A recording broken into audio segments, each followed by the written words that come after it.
Today on the audio hotline, we're going to be talking about a reasonably priced USB microphone. No, this isn't a baby blue Yeti, but it looks like that. This microphone is the FiFine K678. But not only does this microphone look like a blue Yeti blackout, but it also does have a lot of similar features. But we'll go through all that here shortly, but first things first, let's get mic'd.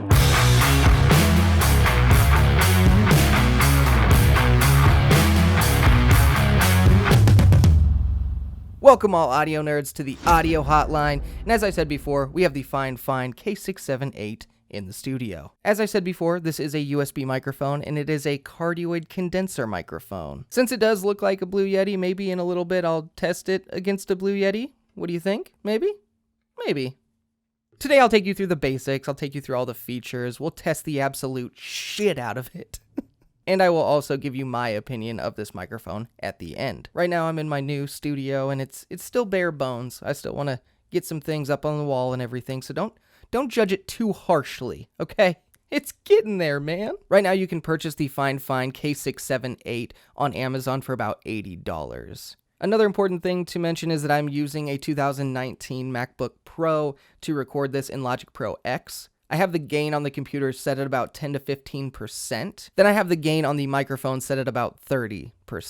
This microphone is capable of recording up to 16-bit at 48 kilohertz. But before we jump into some stuff about this microphone, I do just want to disclaim real quick that FiFine did send me this microphone. I'm not required to give it a good review or say certain things about it or anything like that. I will give you my honest opinion of this microphone, and if I don't like it, I will tell you that. But I've actually reviewed a decent amount of FiFine things on this channel, and I feel like they do a pretty good job of being reasonably priced, but still delivering a good quality. So I'm hoping that I feel the same way about this microphone. But now let me go ahead and tell you about what comes in the box when you purchase the FiFine K678. When your new FiFine K678 arrives at the door, and you're just so excited to open that thing up and just get to recording.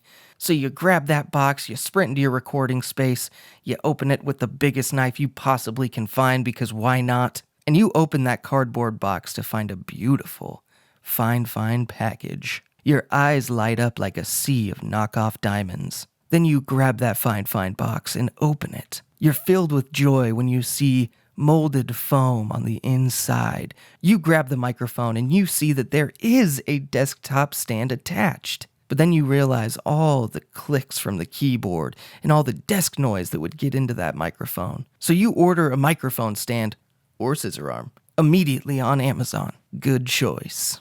You look a little deeper into the box and you see that there is a little adapter thingy that's kind of weird. Then you realize that's how I mount the microphone on that new mic stand I just bought.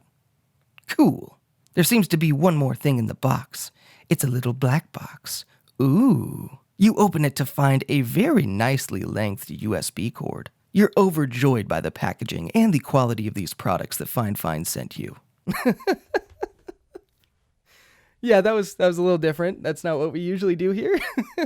But as I stated in that little segment, everything that comes with this is built really well. The microphone really does look and feel like a small little compact Blue Yeti blackout. Just to state one more time, I'm not a big fan of the stands that come with USB microphones, like desktop stands. Just a lot of noise can be gathered from your desk and everything, especially if you're moving stuff around. If you're not going to move at all and you're just going to be perfectly in position, they're fine. But to summarize, the build quality and the products that come with this are absolutely awesome. They are built amazing, especially for the $80 price tag. Well, now that we've talked about what comes with this mic, now I'm going to go ahead and talk about some of the features that come on the mic. On the front of the FiFine K678, you will find an indicator light. When it is green, it means that it is powered sufficiently, plugged into the computer, and it is unmuted.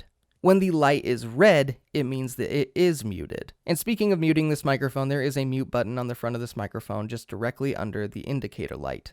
On the back of this microphone, there is a microphone gain knob which can control the sensitivity of your microphone's capsule. Right under the gain knob, there is a headphone volume control. And like I said, there is a headphone jack on the bottom of this microphone, and there is also the USB connection. In the middle, you will see some threading, and that is where you can mount this microphone onto a mic stand.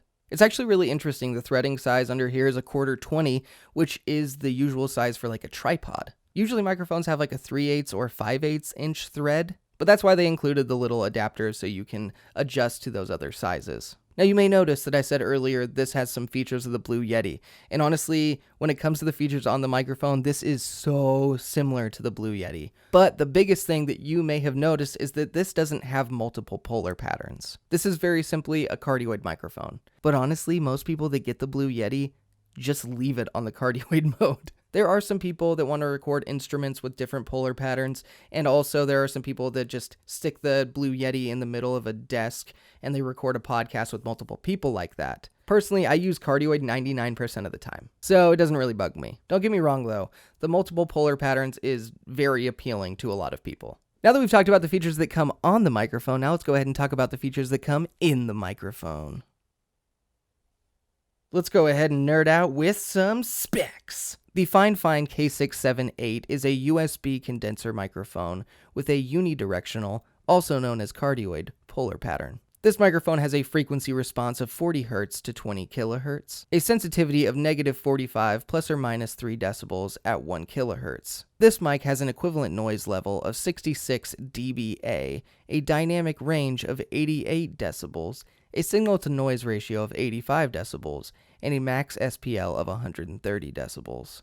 This microphone does max out at 16-bit at 48 kHz, which is the exact same as the Blue Yeti. Now, when it comes to the frequency response of this microphone, it does have a little bit of a dip in the low end. The mids slowly climb, and there is a slight boost around 1.5 to 2 kHz. And after that, it does continue to climb and has a slight boost in the high end. When looking at the specs, most things seem pretty normal. But I will say there is one thing that is kind of alarming and seems weird. The equivalent noise level of 66 dBA doesn't seem right. But when I'm listening to this microphone, it doesn't seem substantially more noisy than a lot of other USB microphones that I've tried out around this price point. So I'm a little confused about that. I don't know. But now that we've gone through the basics and the specs, now let's go ahead and get to the good stuff.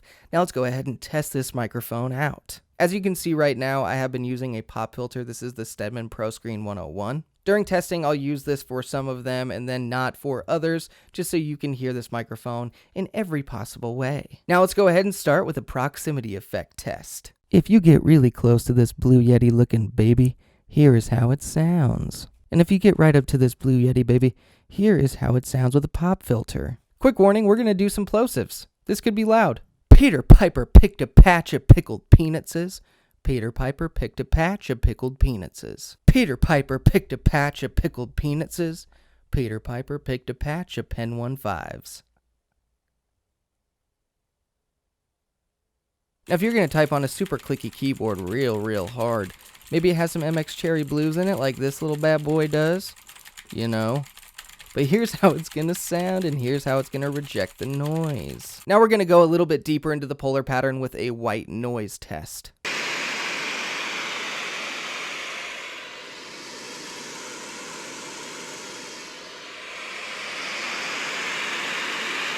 Now, if you want to use this microphone for podcasting or voiceover or anything where you're going to want to use some post-processing, here's how it could sound with a little bit of EQ, a little bit of compression, and I'll label whatever else I decide to use down here-ish in this area thing. And just as a quick example, here's the same post-processing without the pop filter up. Now, if you need to have a microphone far away, maybe for your YouTube channel, you don't like the look of a microphone in your camera shot, which is just silly because microphones are sweet. But here's how this microphone sounds about 2.5 to 3 feet away.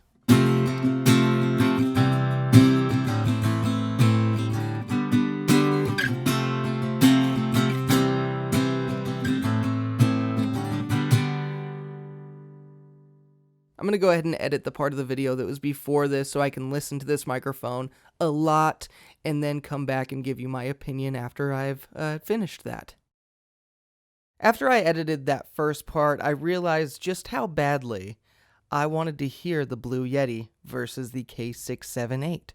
So here we are. Let's do a quick sound test. Here is the sound of the FiFine K678 with the same settings we've been using all throughout the video. And now we have the Blue Yeti plugged in on the cardioid setting, and right now it's at about 50% gain. One more time, here is the FiFine K678 with a pop filter in place, and here is how it sounds. Once again, here's the sound test for the Blue Yeti against the K678. It probably looks a little bit weird, like it's just floating here in the video.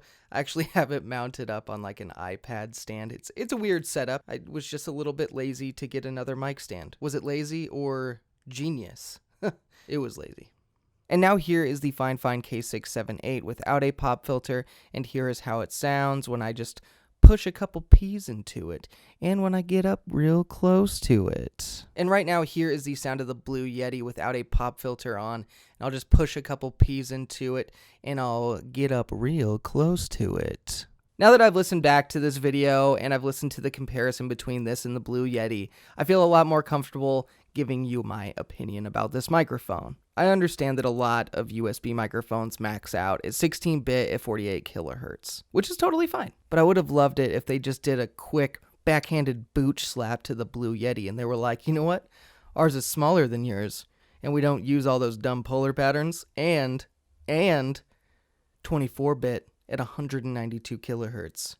Take that, booch.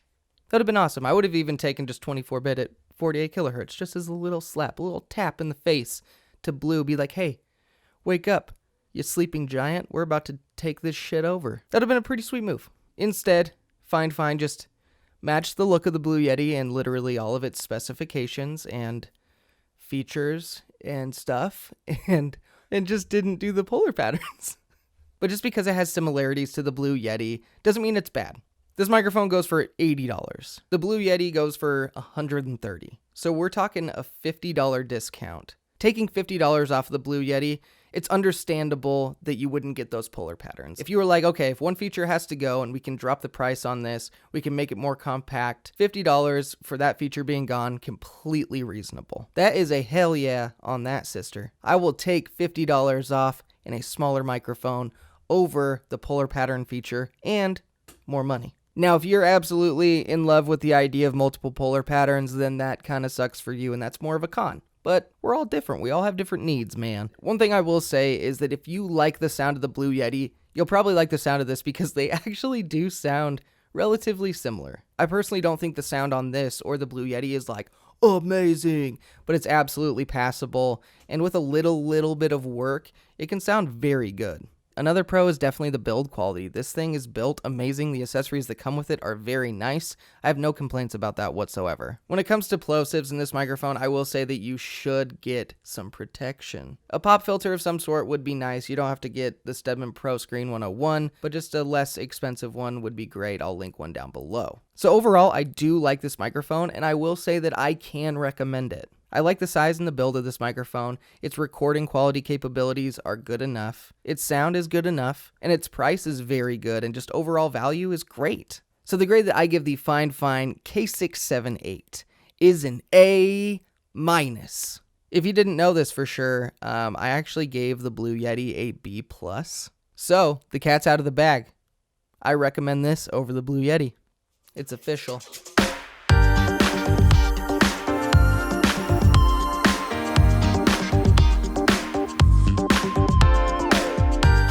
A big thank you to everyone that is watching this review of the FiFine K678, and a big thank you to FiFine for sending me this microphone to try out. I appreciate everyone that has subscribed to this channel, and to everyone that keeps coming back and watching videos. You are just the absolute best. Stay tuned for a lot more reviews and other audio-related videos, as well as just content creator videos in general. All of us content creators have to record audio, right? So, yeah. And once again, thank you all for watching the Audio Hotline. I'll see you audio nerds next time.